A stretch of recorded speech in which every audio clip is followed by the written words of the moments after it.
चश्मा हवा कथी चश्मा हवा कथी अरे साला चश्मा हवा। अब सुना बोला बउआ चश्मा हवा। हाँ हवा ये देखा ई चारों में से कौन लेबा? ई वाला हाँ ई वाला।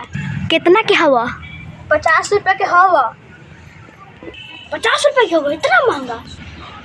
हाँ महंगाई बहुत बढ़ गई ना। जैसे कि 2000 पहले 23 रहा अभी 2024 अब तो महंगाई बढ़ गई। तोरा जितना बुझाए दे दे। 5 रुपये में हो जाता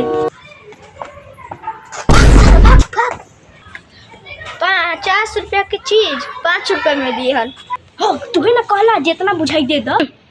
हम हाथ जोड़ के कहल तो हमारे दुकान में आई हा। भाग 5 रुपया की चीज 50 रुपये हो सब भले 50 रुपये की चीज 5 रुपये में लिया। वीडियो लगा आपको कैसा लगा आप लाइक कीजिए, सब्सक्राइब कीजिए और बेल आइकन दबाना मत भूलिएगा दोस्तों।